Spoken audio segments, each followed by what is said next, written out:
Challenges کیا ہوں گے نئے نئے نگراں وزیر اعظم کے لیے سب سے پہلے؟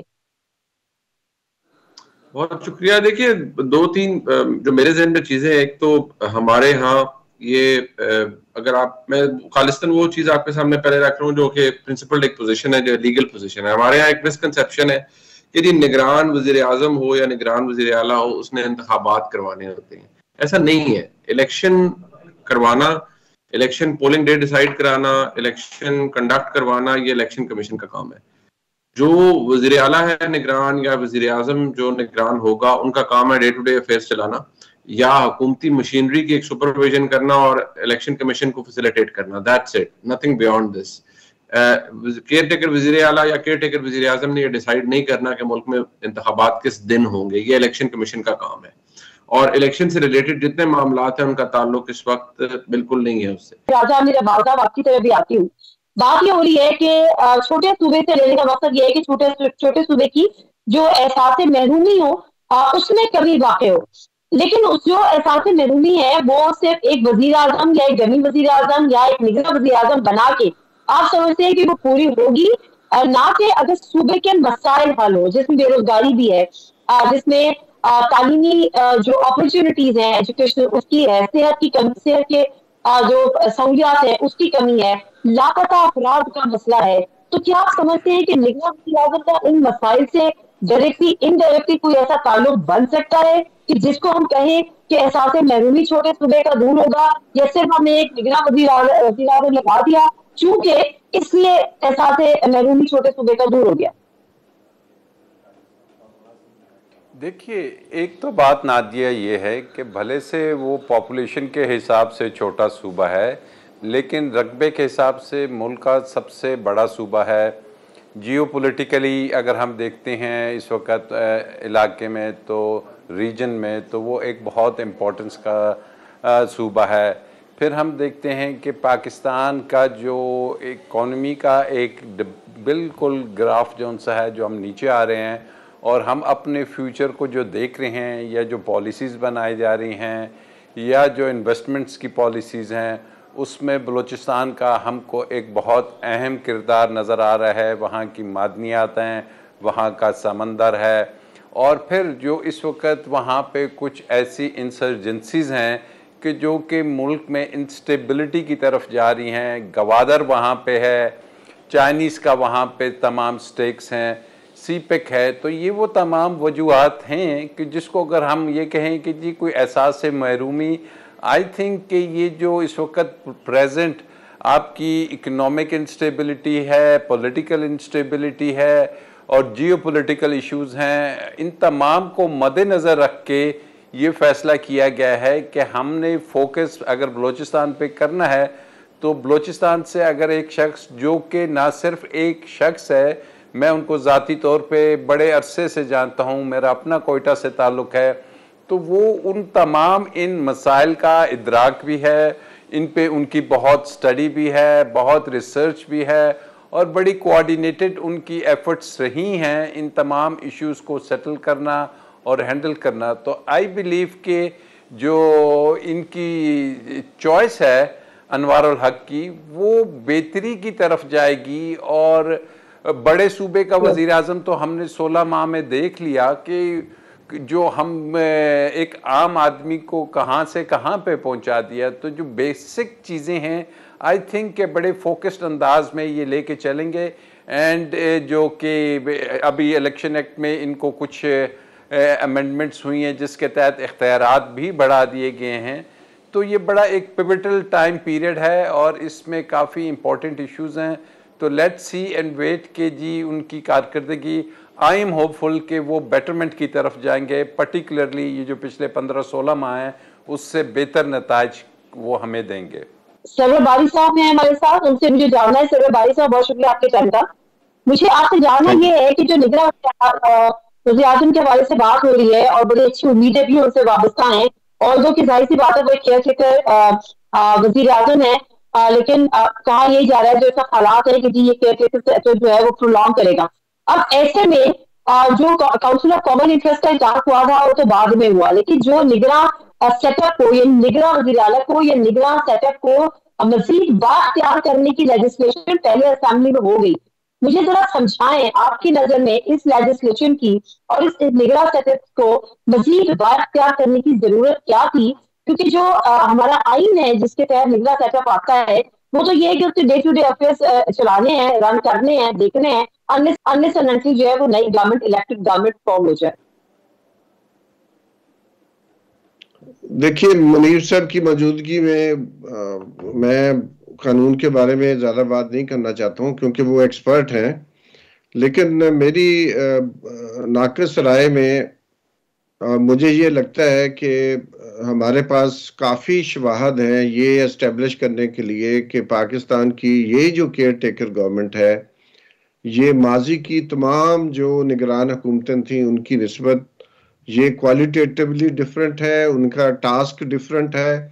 کیونکہ اگر آپ دیکھیں 1988 کے بعد جو 90 کی دہائی میں 4 انتخابات ہوئے ان میں کسی بھی اسمبلی نے نہ مدت پوری کی نہ کسی وزیر اعظم نے مدت پوری کی.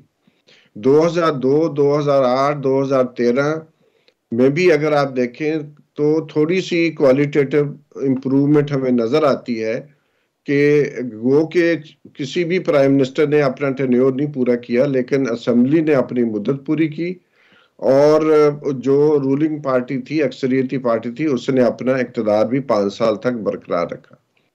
2018 کے بعد جو اسمبلی آئی میں سمجھتا ہوں کہ یہ صرف جو 2 دن اور آگے لے جایا جا سکتا تھا، اسمبلی اپنی مدت پوری کر سکتی تھی، لیکن چونکہ مفادات فرق تھے، مقصد یہ تھا کہ الیکشن جو ہیں وہ وقت پر نہ ہو تاکہ جو پی ٹی آئی کی پاپولیرٹی ہے اس کو مینج کیا جا سکے، جو کہ ان کو مینج کرنا مشکل ہو رہی ہے.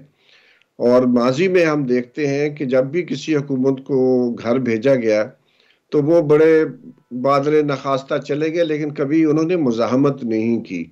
2017-18 میں نواز شریف صاحب کو جب نکالا گیا تو انہوں نے تھوڑا گلا شکوہ کیا لیکن مزاحمت نہیں کی تھی.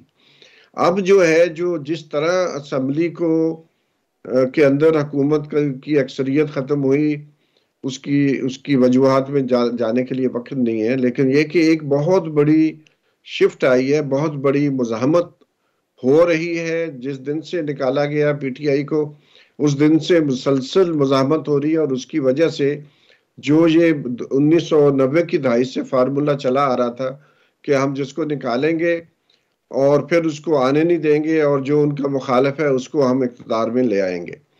تو لگتا ہے چونکہ یہ مزاحمت بہت بڑی ہے، بہت بڑے لیول پر ہے، نہ صرف پاکستان کے اندر ہے بلکہ بیرون ملک بھی بہت زیادہ ہے، اس کو مینج کرنے میں مشکل ہو رہی ہے. اس لیے یہ جو کیئر ٹیکر گورنمنٹ ہے اس کے لیے راستہ ہموار کیا گیا ہے نام نہاد انتخابی اصلاحات کر کے الیکشنز ایکٹ کے اندر، اور اسی طرح جو سینسس کا معاملہ ہے اس کو جان بوجھ کر جو ہے اس میں تاخیر پیدا کی گئی ہے. مارچ میں فروری میں سینسس شروع ہونا تھا وہ مارچ میں شروع ہوا، پھر مسلسل اس میں اضافہ کیا جاتا رہا، جس طرح جا کے بالآخر اگست کے مہینے میں اس کو فائنل کیا گیا ہے. تو صاف لگتا ہے کہ الیکشنز کو ملتوی اور آگے لے کے جانے کے علاوہ کوئی اور چیز ہمیں نظر نہیں آتی. تو یہ ایک افسوسناک بات ہے کہ جو ہماری گینز ہوئی تھیں اس کو ریورس لگ گیا ہے. جو ہماری فریڈمز ہم نے حاصل کی تھی ضیاء کے خلاف جو جدوجہد کی ایم آر ڈی نے، تو وہ ساری جو ہماری گینز تھی اس کے اوپر پاکستان میں اس وقت اگر آپ دیکھیں تمام اخبارات کے ایڈیٹوریلز پڑھیں، جو اسکالرلی آرٹیکلز ہیں ان کو آپ دیکھیں تو ایک کنسنسس پایا جا رہا ہے کہ پاکستان نے 40 سال میں جو جمہوری اور آزادی جو فریڈمز کے لحاظ سے جو پیش رفت کی تھی وہ نہ صرف وہ ختم ہو گئی ہے بلکہ ہم اس سے پیچھے چلے گئے. ٹھیک ہے، بہت شکریہ اسکندر بھائی صاحب. آپ کی طرف دوبارہ آتی ہوں. جو لبے لباب تھا آپ کے گفتگو کا وہ یہی تھا کہ نگراں سیٹ اپ کو بااختیار بنانے کی یا مزید اختیارات دینے کی وجہ بھی یہ تھی کہ پی ٹی آئی کو انتخابات سے دور رکھا جا سکے، اور اس کے لیے ان کو ڈیفینیٹلی ٹائم مزید چاہیے تھا. اور اس کو تقلید بخشی جب کاؤنسل آف کامن انٹرسٹ کا بھی اجلاس ہوا جس میں آج پیپلز پارٹی کہہ رہی ہے کہ ہمیں وہ نہیں کرنا چاہیے تھا. تو یہ میرا خیال ہے کہ بہت جلدی ان کو خیال آ گیا. ابھی تو یہ کام ہوا ہے, ابھی ان کو خیال آ گیا کیسے انہوں نے کر لیا. مختصر سا بریک لیتے ہیں, بریک سے آپ ساتھ ہیں گفتگو کا سلسلہ یہیں سے جاری رکھتے ہیں. پروگرام ایک دفعہ پھر آپ کو خوش آمدید. میں اس سے پہلے کہ منیر فاروق صاحب کی طرف جاؤں, میں مختصر بتانا چاہتی ہوں اپنے ناظرین کو کہ بیسیکلی جو اختیارات میں اضافہ کیا گیا تھا وہ تھا کیا, جو نگراں حکومت کے اختیارات میں اضافہ کیا تھا, کیا کیا ترامیم کی گئی تھی. الیکشن ایکٹ 2023 میں 54 ترامیم کو شامل کیا گیا اور شیئر 230 بھی ترمیم کا مکمل حصہ ہے. بل میں الیکشن ایکٹ کی شیئر 230 کے سب کلاس اے میں ترمیم شامل ہے, جس کے تحت نگراں حکومت کو اضافی اختیارات حاصل ہوں گے. ترامیم کے مطابق ایسے حالات میں جب پاکستان کے معاشی مفادات کے تحفظ کے لیے فوری فیصلے لینا درکار ہوں گے تو نگراں حکومت عالمی اداروں اور غیر ملکی حکومتوں کے ساتھ باہمی کثیر یکجہتی مظاہرے کا مذاکرات کرنے کا مجاز ہوگا, معاہدے کرنے کا مجاز ہوگا.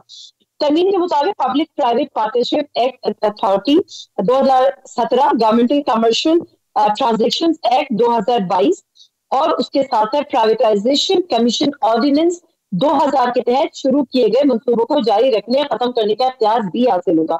اور نگراں حکومت کوئی نیا معاہدہ نہیں کر سکے گی, تاہم نگراں حکومت کو پہلے سے جاری کردہ منصوبوں پہ اداروں سے بات کرنے کا اختیار ہوگا.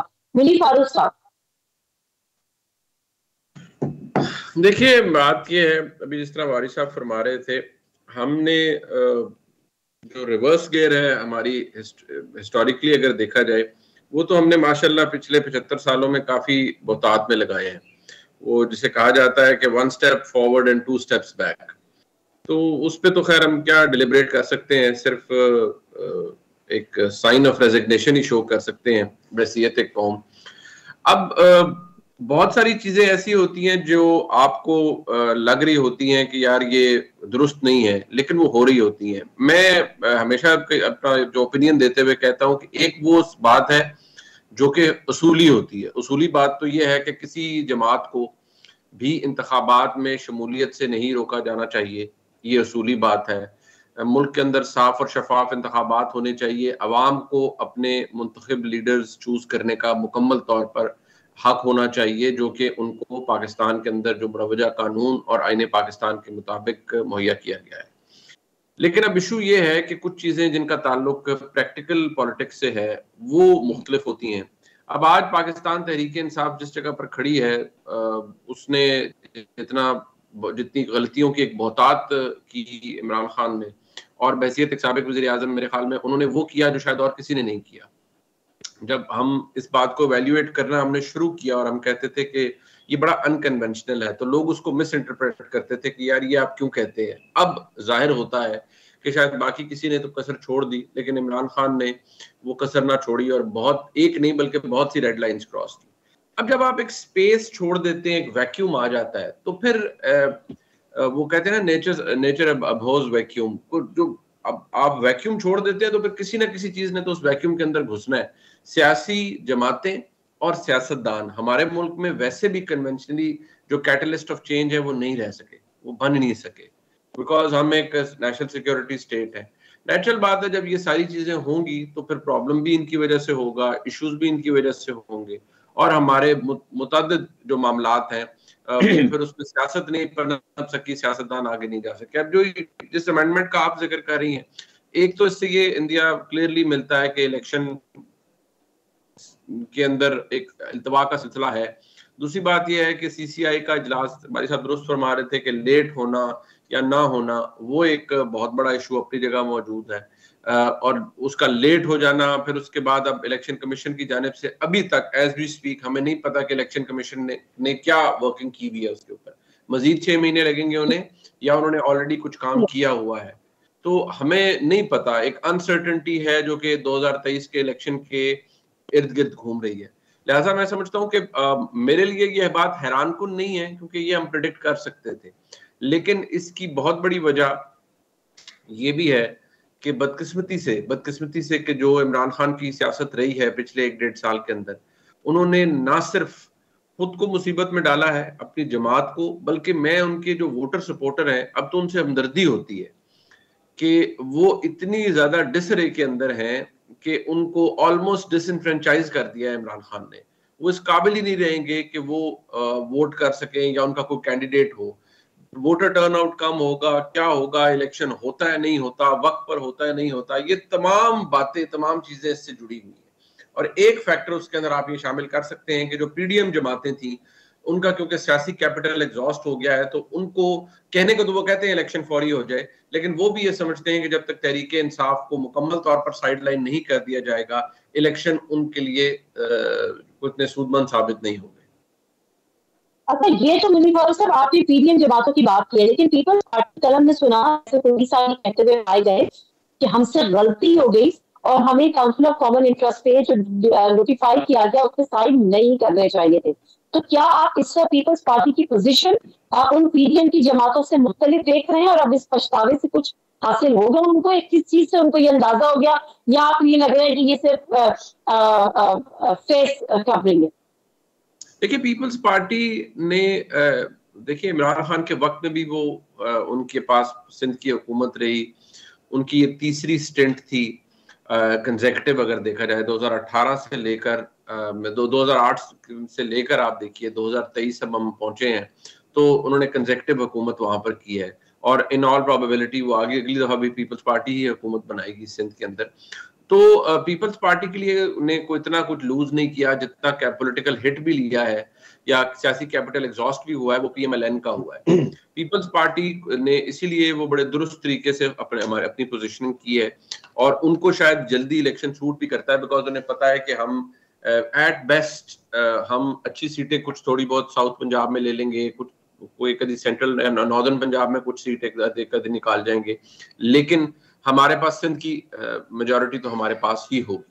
تو وہ اب ایک سیف پوزیشن میں ہے, جبکہ مسلم لیگ نون کی پوزیشن بہت مختلف ہے. ان کو تو اپنا جو پنجاب ان کا گڑھ تھا, جو ان کا بریڈنگ گراؤنڈ تھا, اس کے اندر اتنی فالٹ لائنز پیدا ہو گئی ہیں, اور جو پھر مہنگائی نے ان کے ووٹر کو ڈسٹرب کیا ہے, ان کا جو ہارڈ کور ووٹر سپورٹر تھا وہ بھی پریشان ہے, وہ بھی تنگ ہے. اور ابھی جو ریسنٹلی بجلی کے بل آئے ہیں انہوں نے تو لوگوں کو تباہ کر کے رکھ دیا ہے. لہٰذا مہنگائی plus incumbency factor plus other things, Peoples Party کی مشکل اور ہے. مختصر سا بریک لیتے ہیں, بریک سے آپ آتے ہیں, گفتگو کا سلسلہ یہیں سے جاری رکھتے ہیں.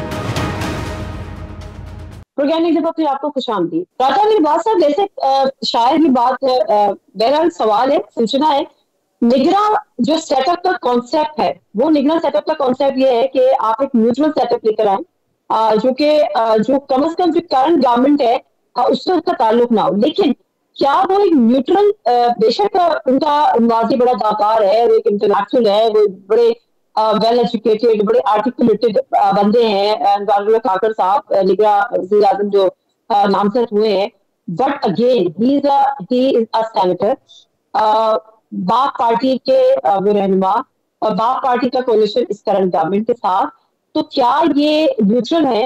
نادیہ, جو نگراں حکومت کا کانسیپٹ ہے, اس کانسیپٹ کو جو ڈینٹ ڈالا وہ ڈالا جو یہ پچھلے 15-16 ماہ کی حکومت تھی, اور اس میں جو پنجاب کی حکومت آئی نگراں کی, پھر جو کے پی میں نگراں حکومت آئی, جو کہ آئین کو بالائے طاق رکھتے ہوئے 90 ڈیز کو بھول کے وہ کنٹینیو کرتی رہی, جس پہ جو آؤٹ گوئنگ گورنمنٹ تھی وہ اس پہ شادیانے بجاتی رہی, اور انہوں نے اس پہ لیجسلیشن کرنے کی بجائے یہ لیجسلیشن کر لی کہ جو آنے والی نگراں حکومت ہوگی اس کو بھی پاورز دے دی. اب یہاں پہ 2-3 چیزیں پیرالل چلنی ہیں. آپ نے صرف الیکشن نہیں کھیلنا ہے, آپ نے ملک میں سٹیبلٹی, خاص کر اکنامک جس کا بھی آپ نے ذکر کیا, آپ اس کو کارپٹ کے نیچے نہیں رکھ سکتے. آپ نے کچھ بڑے امپورٹنٹ ڈیسیژنز لینے ہیں, اور وہ ڈیسیژنز لینے میں اگر ہمیں کوئی کانسٹیٹیوشنل پرابلمز آ رہی ہیں, لائک ڈی لیمیٹیشن کی, لائک سینسز نوٹیفائی ہو گیا ہے, جس میں اگر کم از کم جو مجھے نظر آ رہا ہے 7 سے 8 ماہ کی ایک ایسی ایکسرسائز ہے کہ جو کہ کانسٹیٹیوشنل ہے, آپ کی آئینی ریکوائرمنٹ ہے, تو ایسی صورتحال میں ہم یہ نہیں کہہ سکتے کہ ہم ٹانگ پہ ٹانگ رکھ کے بیٹھ جائیں گے اور کوئی ایکشن نہیں لیا جائے گا. تو فار دیٹ میٹر تو اب آپ نے یہ جو پاورز دے دی ہیں یہ تو دے کے چلے گئے شہباز شریف صاحب, غالباً لندن بھی جا رہے ہیں, لیکن اب ملک نے آگے بڑھنا ہے. اب اگر ہم صرف اسی چکر میں پھر انسٹیبلٹی کی طرف بڑھتے رہے کہ جی چلو جی ایک نعرہ چل رہا ہے کہ جی کرش کر دیا جائے پی ٹی آئی کو، دوسری طرف چل رہا ہے کہ جی الیکشنز جلدی ہو جائیں. اصل ایشوز کو آپ نے ڈیٹرمن کرنا ہے کہ جی آئین کو فالو کریں، رول آف لاء کو فالو کریں، اور اگر ڈیلے ہوتا ہے تو اس میں جو بیسٹ ڈیسیژنز ہیں وہ لیے جائیں. کیونکہ ہم نے اسحاق ڈار صاحب کی پالیسی دیکھ لی، ہم نے دیکھ لیا کہ جی ہمیں کیا نظر آیا، ہمیں کیا ملا، اور ہمیں چاہے ڈالر کی پرائس دیکھ لیں، 100 روپے کا ایک دم ڈفرنس آ گیا، پیٹرول کو دیکھ لیں، بجلی کو دیکھ لیں. تو we have to move forward in different directions simultaneously. اب ہم پولیٹیکل انسٹیبلٹی کو بیس بنا کے تمام چیپٹرز کو بند نہیں کر سکتے. تو I believe it's a test time, اور مجھے نظر آ رہا ہے کہ ہم یہ جو 15-16 ماہ کا جو پیچھے ایک طرح کا عذاب تھا اس قوم پہ، اس سے ہم ایک بہتری کی طرف موو کریں گے، and we will be able to take some solid decisions. اور الیکشنز obviously ایک آئینی ریکوائرمنٹ ہے، وہ ہوں گے. اور الیکشنز جب تک نہیں ہوتے ہم سٹینڈ سٹل پہ نہیں رہیں گے. ہم چاہے ڈیسیژنز جو ان سے ہیں وہ نگراں حکومت لیتی ہے. اب امپورٹنٹ چیز ہے کہ نگراں حکومت کابینہ کیسی بناتی ہے. لاسٹ ٹائم کیا ہوا تھا جب ریجیم چینج یا وہ حکومت بدلی تھی، تو جو لوگ آ گئے تھے عوام میں یہ ایک تاثر چلا گیا تھا کہ جناب یہ جو ٹیم آ گئی ہے 15-16 پارٹیز کی، یہ تو وہی لوگ ہیں جن پہ میگا کرپشن کے کیسز اور جن کے خلاف نیب کے کیسز چل رہے ہیں.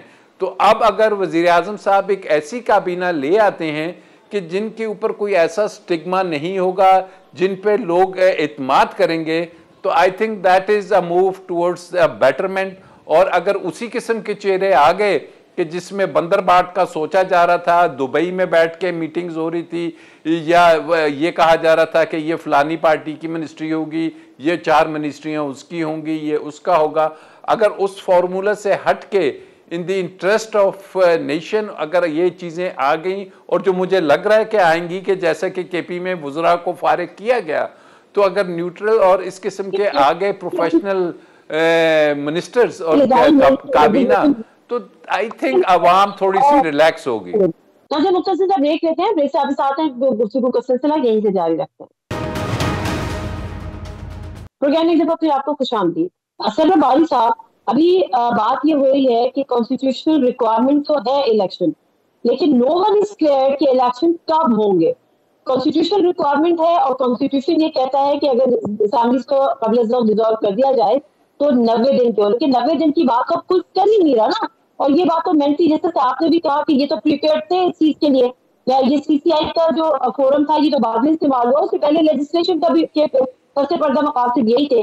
تو ان شارٹ یہ کہ آپ کو الیکشن کب ہوتے نظر آ رہے ہیں اور کس حد تک یہ آپ کے کانسٹیٹیوشن کی وائلیشن ہوگی؟ کچھ سمجھ نہیں آتی آپ کے ساؤنڈ میں. دیکھیے، میں تو پہلی بات تو یہ ہمیں سمجھ لینا چاہیے کہ بہت واضح ہے کہ جب بھی انتخابات ہوں، ان انتخابات کی جو کریڈیبلٹی ہے وہ کتنے ہوگی. تو میں سمجھتا ہوں کہ جتنا کچھ ابھی تک کیا جا چکا ہے، جس کا منیب صاحب نے بھی ذکر کیا ہے، اور میرے ابھی ساتھی جو بات کر رہے تھے انہوں نے بھی بات کی ہے، تو ایک بات تو بہت واضح ہے کہ ابھی تک کا جو پروسیس ہے وہ صاف لگ رہا ہے کہ وہ پارٹیزن ہے. صاف لگ رہا ہے کہ جو پری پول ریگنگ ہے اس کی حدیں کراس کر دی گئی ہیں. سوائے ڈسکا کے الیکشن کے، یا جو 50s میں ہماری جھبلو والے الیکشن ہوتے تھے، اس کے علاوہ اگر ہم دیکھیں تو پچھلے 1990 سے لے کر اب تک جو انتخابات ہوئے ہیں، یہ لگتا ہے کہ پری پول ریگنگ کے لحاظ سے شاید یہ تاریخ میں جو ہے اپنا مقام رکھیں گے. تو پہلی بات. تو دوسری بات یہ بہت ضروری ہے کہ ہم یہ دیکھیں کہ ایک طرف تو اگر اسمبلی ڈیزالو کر دی جاتی ہے تو 90 دن میں انتخابات ہونا لازم ہے، لیکن یہ بھی ساتھ انہوں نے چھوڑ دیا ہے، بیچ میں ایک سپینر چھوڑ دیا ہے کہ جی اب جو سی سی آئی کا چونکہ اجلاس ہو گیا ہے تو ڈی لیمیٹیشن کا ہونا لازمی ہے. اور اگر ڈی لیمیٹیشن کا ہونا لازمی ہے تو آئین میں لکھا ہے کہ وہ 120 دن تو لگ جائیں گے، اس میں کم از کم 120 دن چاہیے. تو اس کا مطلب یہ ہے کہ دسمبر کے اینڈ تک انتخابات ہونے چاہیے، لیکن مجھے نہیں لگتا کہ دسمبر کے آخر تک انتخابات ہوں گے. اور ان انتخابات کو وہ آگے لے کر جائیں گے. اور دوسری بات یہ ہے کہ جو جی آپ کیا سمجھتے ہیں الیکشن کمیشن کیوں خاموش ہے؟ الیکشن کمیشن مجھے نہیں معلوم کیوں خاموش ہے، لیکن ابھی تک ان کی خاموشی یا ان کا جو بولنا ہے یا ان کا جو نیریٹیو ہے وہ تو مشکوک ہے. ایک تو یہ مقاعدہ کہ پی ٹی آئی اگلے الیکشن میں آپ کو نظر آ رہی ہے.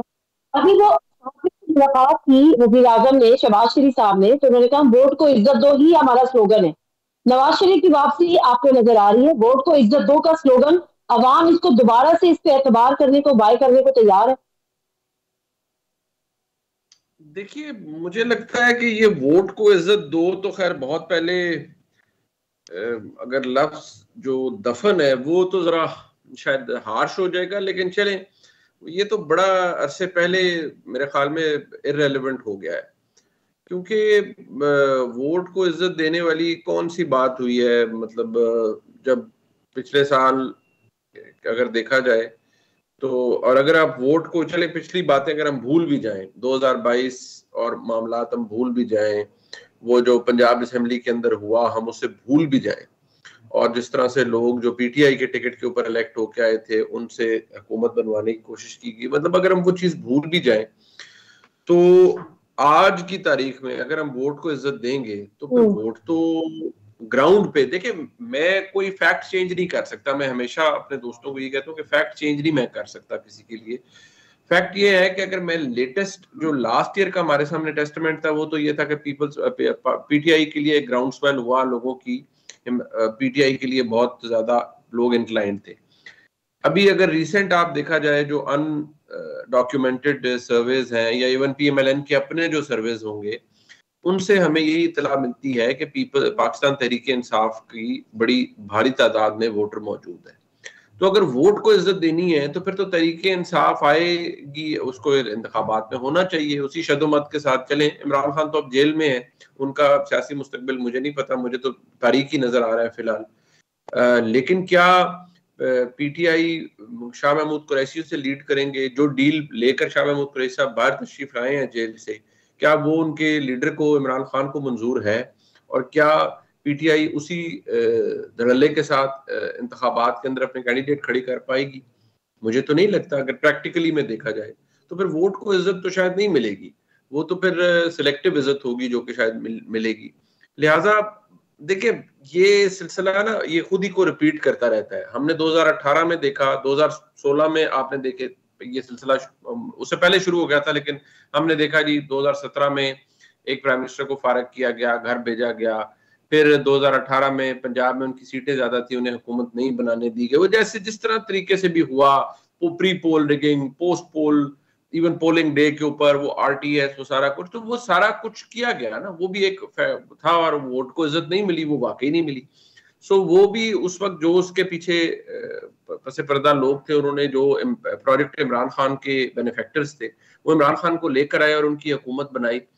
یہ بالکل فیکٹ ہے، اس میں تو کوئی ڈھکی چھپی بات نہیں ہے. جو سابق آرمی چیف تھے وہ جانے سے پہلے کہہ گئے کہ کافی عرصے تک، اور وہ ایک رہی ہے کہ وہ سپورٹ دیتے رہے. اب لہٰذا جو اتنا کچھ ہوتا رہا ہے، اب ہم یہ بھی آرگیو نہیں کر سکتے کہ بھی اس وقت جو ہوا تھا وہ درست تھا اور آج جو ہو رہا ہے وہ غلط ہے. اگر وہ بھی غلط تھا، آج جو ہو رہا ہے وہ بھی غلط ہے. ہاں فرق صرف ایک بات کا ہے. دیکھیے میاں نواز شریف کو حکومت سے نکالا گیا تو مجھے کیوں نکالا کہ ایک پوری ریلی چلی، سب کچھ ہوا، جج جو ہے بغض سے بھرے پڑے ہیں. پی ڈی ایم کے جلسے میں گجرانوالہ نے میاں نواز شریف نے کہا جنرل باجوہ صاحب آپ اس کے ذمہ دار ہیں، آپ جواب دیں. جنرل فیض حمید صاحب آپ جواب دیں. لیکن وہ ڈرٹی ہیری، میر جعفر، میر صادق، پھر 9 مئی کی جو ہمارے سامنے ایک بدنما تصویر ہے جو کہ ہانٹ کرتی رہے گی ہمیں ان دا ٹائمز ٹو کم، وہ نہیں ہوا. وہ ان سیاسی جماعتوں کے پی ایم ایل این یا پیپلز پارٹی کے کھاتے میں نہیں ڈلا، اور نہ ہی کوئی ڈرٹی ہیری وغیرہ ایسا کوئی معاملہ چلا. اب جب یہ چیزیں نہیں چلیں، سخت باتیں بالکل کہی گئی ہوں گی، لیکن جب نہیں چلیں یا ان کی اس کھاتے میں نہیں ڈلی تو وہ وہاں پر ایک پھر فرق ڈرا کر لیا جاتا ہے. لیکن میں اس بحث کو بھی سائڈ پہ رکھ دیتا ہوں. میں تو بحثیت ایک پاکستانی یہ کہتا ہوں کہ اگر پاکستان کے عوام کے پاس یہ حق آئینی طور پر موجود ہے کہ وہ ووٹ کریں تو پھر جس کے کو بھی وہ ووٹ کرنا چاہیں اسے ان کو ووٹ کرنے دینا چاہیے. بس بہت شکریہ منیر فاروق صاحب، راجہ عامر عباس صاحب آپ کا بھی شکریہ، باری صاحب آپ کا بھی بہت بہت شکریہ. اور آخر میں یہ کہ میاں صاحب آپ نے ابھی تک سبق نہیں سیکھا، صرف ایک ایسی آواز آئی ہے، وہ آواز ہے اختر مینگل صاحب کی، جنہوں نے نواز شریف صاحب کو خط لکھا ہے اور انہوں نے جو نگراں وزیر اعظم انوار الحق کاکڑ کی تقرری پر برہمی کا اظہار کیا ہے. پروگرام سے دیجیے ناظرین، ملتے کوئی اجازت، اللہ حافظ.